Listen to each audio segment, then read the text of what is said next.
Capítulo 8. Por ese tiempo, el capitán Wentworth y Anne Elliot frecuentaban un mismo círculo. Pronto se encontraron comiendo en casa de los señores Musgrove, porque el estado del pequeño no permitía a su tía una excusa para ausentarse. Esto fue el comienzo de otras comidas y nuevos encuentros. Si los sentimientos antiguos se habían de renovar, el pasado debía volver a la memoria de ambos. Estaban forzados a regresar a él. El año de su compromiso no podía menos que ser aludido por él en las pequeñas narraciones y descripciones propias de la conversación. Su profesión le predisponía a ello. Su estado de ánimo lo hacía locuaz. Eso fue en el año 6. Esto fue después de que me hice a la mar en el año 6. Fueron frases dichas en el transcurso de la primera tarde que pasaron juntos. Y a pesar de que su voz no se alteró, y a pesar de que ella no tenía razón para suponer que sus ojos la buscaban al hablar, Anne sintió la completa imposibilidad, dado su carácter, de que existiera otra mujer para él. Debía haber la misma inmediata asociación de pensamiento, pero no supuso que pudiera haber el mismo dolor. Sus conversaciones, sus expresiones, eran las que exige la más elemental cortesía mundana. Tanto como habían sido una vez el uno para el otro, y ahora nada. En cierta época de su vida, les hubiese sido difícil pasar un momento sin dirigirse la palabra, aun en medio de la más concurrida reunión del salón de Uppercross. Con excepción quizás del almirante y de la señora Croft, que parecían muy unidos y felices. Anne no conocía otro caso, ni siquiera entre los matrimonios. No había habido dos corazones tan abiertos, dos gustos tan similares, más comunidad de sentimientos, ni figuras más recíprocamente amadas. Ahora eran dos extraños. No, peor que extraños, porque jamás podrían llegar a conocerse. Era un exilio perpetuo. Cuando él hablaba, era la misma voz la que ella escuchaba y adivinaba los mismos pensamientos. Había gran ignorancia de asuntos navales entre los asistentes a la reunión. Lo interrogaban mucho, especialmente las señoritas Musgrove, que no parecían tener ojos más que para él, acerca de la vida a bordo, las órdenes diarias, la comida, los horarios, etc. Y la sorpresa ante sus relatos al escuchar el nivel de comodidades que podía obtenerse, daban a la voz de él cierto lejano y agradable tono burlón, que recordaba a Anne los lejanos días cuando ella también era ignorante, y suponía que los marineros vivían a bordo sin nada que comer, sin cocina para abastecerse, criados que aguardasen órdenes ni cubiertos que usar. Mientras pensaba y escuchaba esto, se oyó un murmullo de la señora Musgrove, quien, sobresaltada por un profundo arrepentimiento, no pudo menos que decir: «Señorita Anne, si el cielo hubiera permitido vivir a mi pobre hijo, sería igual a nuestro amigo en la actualidad».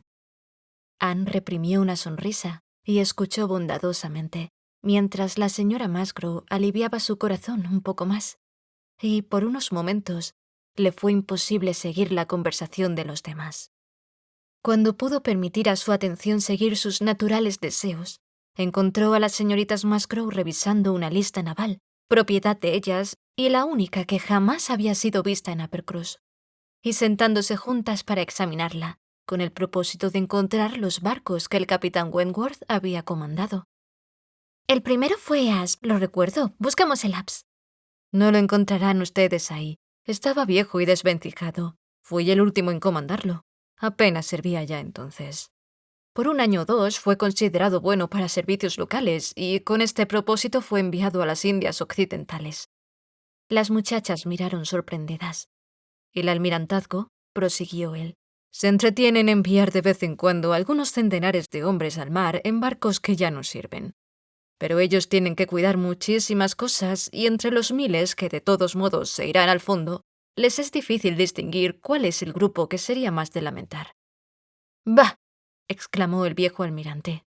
«¡Qué charlas sin sentido tienen estos jóvenes! Jamás hubo mejor goleta que el Asp en su tiempo. Entre las goletas de construcción antigua jamás encontrarán ustedes rival. Dichoso quien lo tuvo. Él sabe que debe haber habido 20 hombres solicitándola por aquel entonces, Dichoso quien obtuvo tan pronto algo semejante, no teniendo más interés que el suyo propio. Le aseguro, almirante, que comprendo mi suerte, respondió muy serio el capitán Wentworth. Estaba tan contento con mi destino como usted habría podido estarlo. Era algo grande para mí en aquella época, estar en el mar, algo muy grande. Deseaba hacer algo. Y, por cierto, lo hizo. ¿Para qué habría de permanecer en tierra 6 meses un hombre joven como usted? Si un hombre no tiene esposa, pronto desea volver a bordo.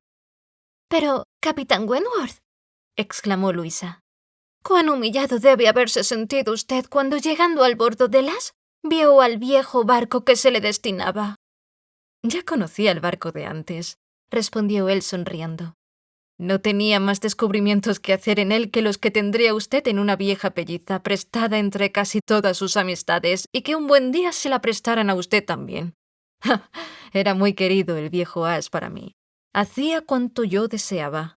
Tuve siempre esa seguridad. Sabía que habíamos de irnos al fondo juntos o salir de él siendo algo. Nunca tuve un día de mal tiempo mientras lo comandé, después de haber tomado suficientes corsarios como para pasarlo bien. Tuve la buena suerte a mi regreso al otoño siguiente de toparme con una fragata francesa que deseaba.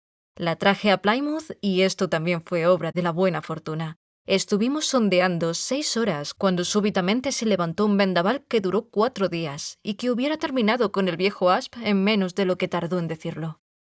Nuestro encuentro con el Gran Nación no hubiera mejorado la situación. 24 horas más y yo hubiera sido un valiente marino, el capitán Wentworth en un pequeño párrafo de una columna de los periódicos. Y habiendo perdido la vida en el primer viaje, nadie me hubiera recordado. Anne debía ocultar sus sentimientos, mientras las señoritas Musgrove podían ser tan sinceras como lo deseaban en sus exclamaciones de compasión y horror. ¿Y entonces? Dijo la señora Musgrove quedamente, como pensando en voz alta. Fue cuando se dirigió a Laconia y se encontró con nuestro pobre muchacho. Charles, querido mío, haciendo señas para que le prestara atención. Pregunta al capitán Wentworth cuándo se encontró con tu pobre hermano. Siempre lo olvido. Creo que fue en Gibraltar, madre. Dick fue dejado enfermo en Gibraltar con una recomendación de su anterior capitán para el capitán Wentworth. Oh, di al capitán Wentworth que no debe temer mencionar a Dick delante de mí. Por el contrario, para mí será un placer oír hablar de él a tan buen amigo. Charles, importándole más el asunto que a su madre, asintió con la cabeza y se fue. Las muchachas se habían puesto a buscar en Laconia, y el capitán Wentworth no pudo evitar tomar el precioso volumen en sus manos para evitarles molestias, y una vez más leyó en voz alta su nombre y los demás pormenores, comprobando que también en Laconia había sido un buen amigo, uno de los mejores. Eran días muy gratos aquellos en que comandaba en Laconia. Cuán rápidamente hice dinero en él. Un amigo mío y yo tuvimos tan agradable travesía desde las islas occidentales. Pobre Jorville, ustedes saben cómo necesitaba dinero, aún más que yo. Tenía mujer, era un muchacho excelente. Jamás olvidaré su felicidad. Sufría todo por amor a ella. Deseé encontrarlo nuevamente en el verano siguiente, cuando yo tenía todavía la misma suerte en el Mediterráneo. Ciertamente, señor, dijo la señora Musgrove. Fue un día feliz para nosotros cuando lo hicieron a usted capitán de aquel barco. Nunca olvidaremos lo que usted hizo.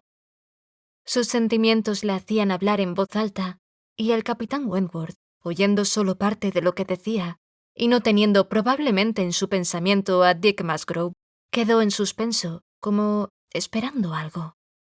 «Habla de mi hermano», dijo una de las muchachas. «Mamá está pensando en el pobre Richard». «Pobre chico», continuó la señora Musgrove.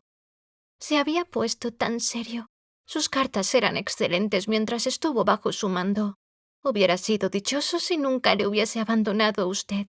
Puedo asegurarle, capitán Wentworth, que hubiésemos sido muy felices todos nosotros si así hubiese sido».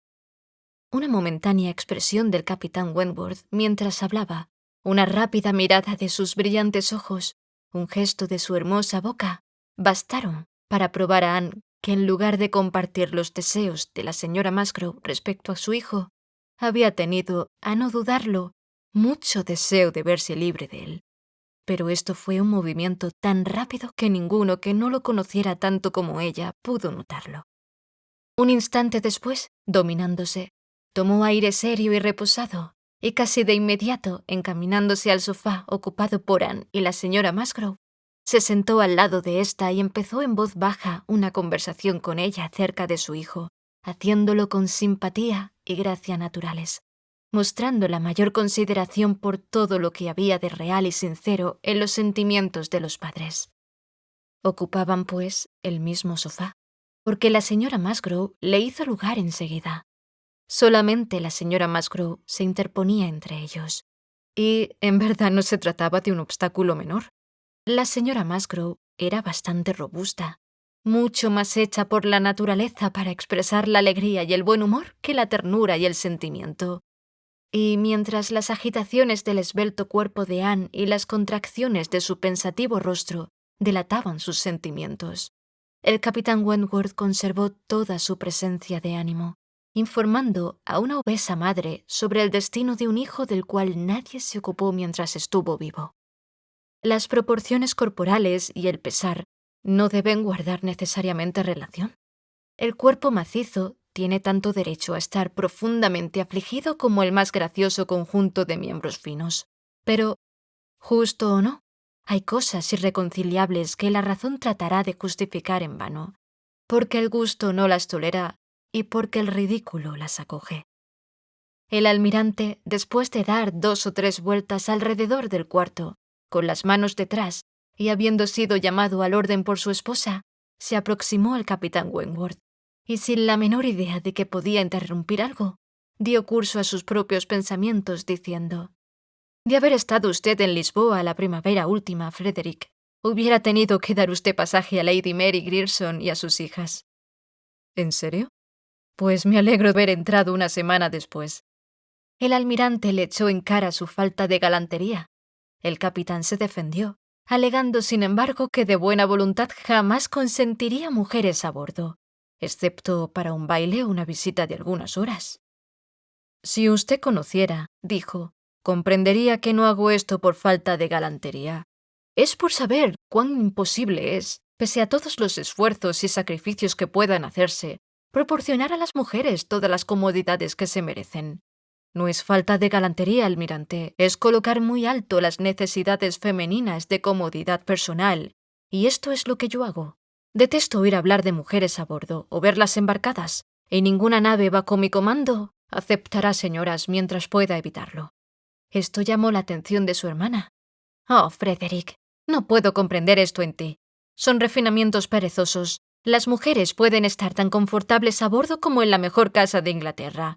Creo haber vivido a bordo más que muchas mujeres, y puedo asegurar que no hay nada superior a las comodidades de que disfrutan los hombres de guerra. Declaro que jamás ha habido galanterías especiales para mí, ni siquiera en Kellynch Hall», dirigiéndose a Anne, «que pudieran compararse a las de los barcos en los que he vivido, y creo que estos han sido unos 5. «Eso no significa nada», replicó su hermano. «Tú eras la única mujer a bordo y viajabas con tu marido. Pero tú mismo has llevado a la señora Harville, su hermana, su prima y sus 3 niños desde Portsmouth a Plymouth. ¿Dónde dejaste esa extraordinaria galantería tuya?» «Abusaron de mi amistad, Sofía. Ayudaré siempre a la esposa de cualquier oficial compañero mientras pueda hacerlo, y hubiera llevado cualquier cosa de Harville hasta el fin del mundo si me lo hubiesen pedido. Pero eso no quiere decir que lo encuentre bien. Razón por la cual ellas estuvieron muy cómodas. Quizás sea por lo que no me gusta. Las mujeres y los niños no tienen derecho a estar cómodos a bordo». «Hablas tonterías, mi querido Frederick. Di, ¿qué sería de nosotras, pobres esposas de marinos, que a menudo debemos ir de un puerto a otro en busca de nuestros maridos si todos sintieran como tú? Mis sentimientos, tú lo sabes, no me impidieron llevar a la señora Harville y toda su familia a Plymouth. Pero detesto oírte hablar tan caballerosamente y como si las mujeres fueran todas damas refinadas en lugar de seres normales. Ninguna de nosotras espera siempre buen tiempo al viajar». «Querida mía», explicó el almirante, «ya pensará de otro modo cuando tenga esposa. Si está casado y si tenemos la suerte de estar vivos en la próxima guerra, ya lo veremos hacer como tú, yo y muchos otros hemos hecho. Estará muy agradecido de cualquiera que le lleve a su esposa. «Ah, así es». «Terminemos», exclamó el capitán Wentworth. «Cuando los casados empiezan a atacarme diciendo «ya pensará usted de otro modo cuando se case», lo único que puedo contestar es «no será así». Ellos responden entonces «sí, lo hará usted», y esto pone punto final al asunto. Se levantó y se alejó. «Qué gran viajera ha sido usted, señora», dijo la señora Musgrove a la señora Croft. «He viajado bastante en mis 15 años de matrimonio, aunque algunas mujeres han viajado aún más. He cruzado el Atlántico 4 veces y he estado en las Indias Orientales y he vuelto. Una vez estuve también en lugares cercanos, como Cork, Lisboa y Gibraltar. Pero nunca he pasado los estrechos o llegado hasta las Indias Occidentales, Bermudas o las Bahamas. ¿Saben ustedes? No son las Indias Occidentales como se las suele llamar». La señora Musgrove no pudo replicar nada. Por otra parte, jamás había oído mencionar aquellos lugares. «Y puedo asegurarle, señora», continuó la señora Croft, «que nada hay superior a las comodidades que proporcionan los marinos. Hablo, por supuesto, de los navíos de primera calidad. Cuando se viaja en una fragata, como es natural, una está más confinada. Pero cualquier mujer razonable puede ser perfectamente feliz en esta clase de barcos. Yo puedo afirmar que los periodos más felices de mi vida los he pasado a bordo. Cuando estábamos juntos, usted sabe, no había nada que temer. A Dios gracias, he tenido siempre excelente salud y los cambios de clima no me afectan en absoluto. Unas pocas molestias las primeras 24 horas de hacerse a la mar, es todo lo que he sentido, pero jamás he estado mareada después. La única vez que en verdad sufrí, en cuerpo y alma, la única vez que no me encontré del todo bien o que temía el peligro, fue el invierno que pasé sola en Deal, cuando el almirante, capitán Croft por aquel entonces, estaba en los mares del norte. Vivía en constante zozobra, llena de temores imaginarios sin saber qué hacer con mis horas o cuándo tendría noticias de él. Pero en cuanto estamos juntos, nada me asusta, y jamás he encontrado el menor conveniente. «Ah, por supuesto, estoy de acuerdo con usted, señora Croft», fue la cálida respuesta de la señora Musgrove. «Nada hay tan malo como la separación. El señor Musgrove asiste siempre a las sesiones y puedo asegurarle que soy muy feliz cuando éstas terminan y él regresa a mi lado». La tarde terminó con un baile. Al pedirse música, Anne ofreció sus servicios como de costumbre, y a pesar de que sus ojos estaban en algunos momentos llenos de lágrimas mientras tocaba el instrumento, se alegraba mucho de tener algo que hacer, pidiendo como sola recompensa no ser observada. Era una reunión alegre, agradable, y ninguno parecía de mejor ánimo que el capitán Wentworth. Anne sentía que tenía condiciones que lo elevaban sobre el resto y que atraían consideración y atención, especialmente la atención de las jóvenes. Las señoritas Hayter de la familia de primos ya mencionada, al parecer aceptaban como un honor el aparecer enamoradas de él. En cuanto a Henrietta y Luisa, parecían no tener ojos más que para él, y solo la continua afluencia de atenciones entre ambas permitía creer que no se consideraban rivales. ¿Se ufanaba él de la admiración general que despertaba? ¿Quién podía decirlo? Estos pensamientos llenaban la mente de Anne mientras sus dedos trabajaban mecánicamente. Y así continuó por media hora, sin errores, pero sin conciencia de lo que hacía. En un momento sintió que la miraba, que observaba sus facciones alteradas, buscando quizás en ellas los restos de la belleza que una vez lo había encantado. En un momento supo que debía estar hablando de ella, pero apenas lo comprendió hasta oír la respuesta. En un momento estuvo cierta de haberlo oído preguntar a su compañera si la señorita Elliot no bailaba nunca. La respuesta fue: «Nunca. Ha abandonado por completo el baile. Prefiere tocar el piano». En un momento también debió hablarle.